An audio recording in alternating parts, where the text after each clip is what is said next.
Mes amis, bien le bonjour. Je sais pas pour vous, mais je trouve que c'est un déni de démocratie qu'on n'ait pas le droit de voter aux élections américaines. Vraiment. Parce que l'effet de ces élections conditionne notre vie. Parce que tout simplement, nous vivons en Europe. Et en Europe, on n'a strictement on n'a aucune forme de souveraineté, aucune forme d'indépendance. Ça veut dire que ce qui se passe à la Maison-Blanche va nous affecter directement. Donc pourquoi on n'a pas le droit de voter? Je comprends que les citoyens américains votent, mais nous aussi, on devrait avoir ce droit-là. En tout cas, si j'avais le droit de voter, j'aurais voté pour Trump, même si je suis pas vraiment le pro-Trump le plus forcené de la Terre. La raison, c'est que, à son époque, je trouve que le monde était une place un peu mieux respirable. On était peut-être un peu plus éloigné d'une guerre nucléaire, par exemple, d'une troisième guerre mondiale. Mais voilà, nos amis les gauchistes font des allergies à Trump. Ils préfèrent une guerre nucléaire lancée par un bon gauchiste comme Biden que la paix sous quelqu'un qui s'appelle Trump. Je sais pas, c'est un peu compliqué, toutes ces histoires. Aujourd'hui, je venais vous parler d'un truc très intéressant. C'est qu'il y a une liste des nouveaux riches, pas nécessairement des nouveaux riches, des grosses fortunes britanniques qui a été publiée. Elle est publiée régulièrement. Cette année, on a une entrée majeure. On a quelqu'un qui vient d'entrer dans cette liste pour la première fois, et j'aimerais vous en parler. Il s'appelle Graham King, et King est dans un business qui réellement est le futur, et d'ailleurs on lui prévoit une ascension fulgurante. Il est dans quel business? Il est dans une richesse absolument inépuisable, qui est la richesse du migrant. En fait, monsieur Graham King, je vous raconte son histoire, comment il est rentré dans cette liste. Il avait un parc de caravanes. Il gagnait pas des mille et des cents. Et il avait aussi un ancien cinéma qu'il avait transformé en boîte de nuit. Un jour, il perd la licence d'exploitation de la boîte de nuit. Vous savez, quand il y a des bobos dans ces endroits-là, la police arrive, la mairie, tout ça, puis bam, la licence saute. C'était son cas. Il n'avait plus le droit d'utiliser cela comme boîte de nuit. Alors, un ami à lui a donné une suggestion et lui a dit, écoute, pourquoi tu ne loges pas des migrants dedans pour le compte de l'État? Alors attendez, c'est pas avec ce cinéma qu'il va entrer dans la liste des plus riches, mais on y arrive. Donc, il se rapproche des autorités, il leur dit, j'ai des locaux, je peux héberger des migrants. On lui envoie des gens, et puis on le paye pour le service. À partir de là, il multiplie son système. Il commence à signer des contrats à droite à gauche avec l'État, prendre des bâtiments, prendre des anciennes casernes et tout, et les transformer en centres d'hébergement pour migrants. Les migrants, il en arrive tous les jours par la Manche. Je vous montre un papier que j'ai imprimé avant de venir. Ce papier vient du Home Office, du ministère de l'Intérieur britannique, et il montre les traversées quotidiennes. En fait, ça suit la courbe des traversées, suit la courbe de la météo. Tu peux regarder ici et savoir quand est-ce qu'il faisait beau, quand est-ce qu'il faisait moche sur la Manche. Alors par exemple, le 9 mai, on a 211 traversées, le 10, on a 221, le 11, on a 120, vous voyez, la météo commence à se dégrader. Et puis le 14 mai, on en a 0. Ça reprend timidement le 15 avec 14. Et là, comme il fait beau, j'imagine qu'il y aura de très jolis chiffres, mais ils n'ont pas encore mis à jour la table. Donc, lui, qu'est-ce qu'il a fait? Il a signé des contrats avec le Home Office, et puis ces migrants qui arrivent par barque, eh ben lui, il envoie des autobus les chercher, et il les envoie dans des centres d'hébergement. Parce qu'une fois qu'il foule du pied le sol britannique, en réalité c'est même pas ça, une fois qu'il monte dans une barque, et il s'éloigne de 100 mètres des côtes françaises, il devient la responsabilité des British. Et les British envoient même les gardes-côtes pour aller les chercher. Donc il y a eu des interceptions de communication et tout, où il y a les gardes-côtes qui s'approchent dans les eaux françaises pour aller chercher les migrants. Parce que vous savez, nous vivons à une époque où tout est inversé. Toi, tu vas dire, par exemple, un garde-côte, il fait quoi? Il garde les côtes. Non, il garde pas les côtes. Un garde-côte ramène les migrants et les aide à traverser illégalement. L'ancienne définition que tu as dans le Larousse ou dans le Robert et tout ça, ça c'est une ancienne définition. Ce n'est plus quelque chose qui a cours aujourd'hui. Donc, de fil en aiguille, il a créé un empire du migrant. C'est pour ça que le migrant est une richesse en réalité.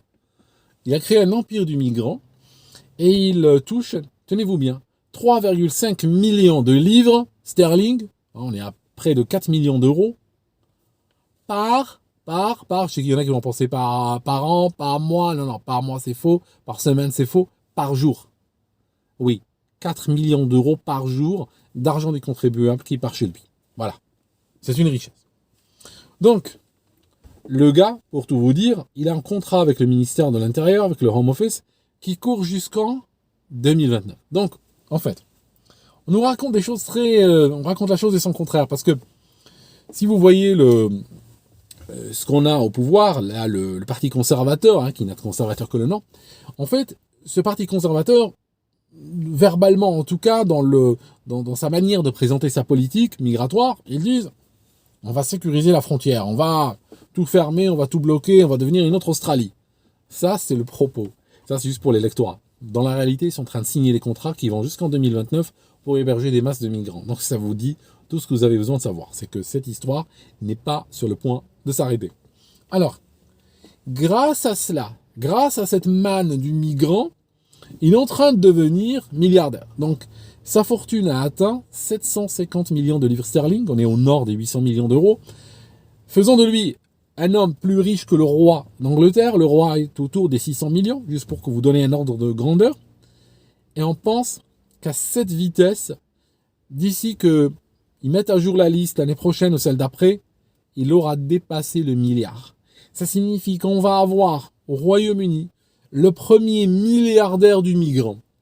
On a les milliardaires qui ont fait leur blé dans l'éolienne, par exemple. On a en Écosse, on a des éoliennes qu'on a ramenées à grands frais depuis la Chine. On a rasé des arbres pour les installer. Et puis, on les fait tourner les jours où il n'y a pas de vent par des générateurs diesel qu'on place à leurs pieds. Et quand il fait très froid, on prend des hélicoptères, on remplit des bâches d'eau bouillante et on va verser sur les pales. Hein. Grâce à cela, il y a des gens qui vont commencer à dire oui, mais sur le plan énergétique ou sur le plan écologique et tout, c'est pas quelque chose de rentable. Non, non, non. Ça c'est de la réflexion de l'ancien monde. L'ancien monde, c'est terminé. L'éolienne n'a pas besoin d'être rentable. Elle a besoin d'être vertueuse. Elle a besoin d'afficher une vertu. Du moment que la vertu ou l'intention affichée est pure, nous sommes rentrés dans l'ère de la pureté de l'intention. Une fois que l'intention derrière est pure, eh bien, elle est valable. Et on la finance et on se ruine pour. Voilà. Et elle consacre notre dépendance envers la Chine. Elle nous donne une source d'énergie alternative et coûteuse et tout, mais c'est pas important. L'important, c'est qu'on affiche sa vertu. Alors, je continue. Je disais que ce monsieur va devenir milliardaire. À cette vitesse-là, je pense, on peut faire des maths, d'ici 1 an, 2 ans, 3 ans, il dépassera le milliard. Il y a sa fille qui va dans une école à 50 000 euros l'année.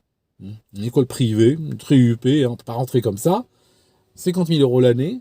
Et puis elle publie des dessins qu'elle vend, où c'est écrit échange des racistes contre les migrants. Hein, vous voyez, on retrouve tout de suite le discours. Voilà, mais là, je la comprends quelque part, parce que elle est cohérente avec le business familial, puisque le business familial est d'importer du migrant et les mettre dans des lieux insalubres et gagner de l'argent sur leur tête. Je comprends que tous ceux qui sont contre ce business model soient des racistes et elles voudraient bien les expulser en dehors du pays et ramener à leur place des migrants, parce que chaque migrant qui arrive, c'est son rythme de vie. Hein. Un migrant qui arrive, c'est elle qui vit dans une école élitiste, hein, où elle ne peut pas rencontrer beaucoup de migrants, ça c'est clair. C'est elle qui pourra avoir un château, de belles vacances, un jet privé, un hélico, tout ça. C'est le rythme de vie. Et le problème, c'est qu'il y a des racistes qui sont contre cela, contre ce business model. Vous voyez, c'est dingue. Hein. Mais voilà, je voulais vous parler de ça parce que ça devient quelque chose de très marqueur. Hein. Alors, très marquant. Alors, autre chose, malgré ce que je viens de vous dire, j'aimerais finir quand même sur un truc positif. C'est que on a potentiellement, peut-être, la fin ou un recul en tout cas, pas la fin vraiment. On est toujours hystérique dessus, mais on a un petit recul du wokisme hein, au Royaume-Uni. C'est pas le premier journal, c'est pas le premier titre que je vois. Ça, c'est un journal d'il y a 1 jour ou 2. Vous avez tous vu d'ailleurs le tableau là pour du roi d'Angleterre. Hein. C'est assez effrayant la symbolique qu'il y a derrière, mais je préfère ne pas en parler. La dernière fois que j'ai parlé un peu de symbolique, ça a fait lever de bouclier, je préfère garder ça en petit cercle, ne pas en parler publiquement. Mais là, ce qui je voulais vous montrer, c'est que l'éducation sexuelle interdite pour les moins de 9 ans et on va plus parler de genre. La théorie du genre qui est en train de détruire, ou qui a détruit déjà en réalité des milliers et des milliers de jeunes et des enfants au Royaume-Uni, elle est en passe d'être interdite dans les écoles. Voilà mes amis, c'est la fin de cette vidéo. J'ai un petit projet, j'aimerais partager avec vous. J'aimerais créer pour l'année prochaine un service VPN. Moi, je le crée. Je ne vous parle pas d'un service qui me sponsorise. Je ne vous parle pas d'un service où je vends des abonnements et que je touche une part ou un truc comme ça. Je ne parle pas de ça. Je parle d'un service technique qui est à moi à 100%. Même les serveurs et tout sont à moi. Et personne d'autre que moi ne peut s'y loguer. Des choses comme ça. Donc, j'aimerais des gens qui peuvent m'aider à le tester. Il n'y a ni obligation ni rien.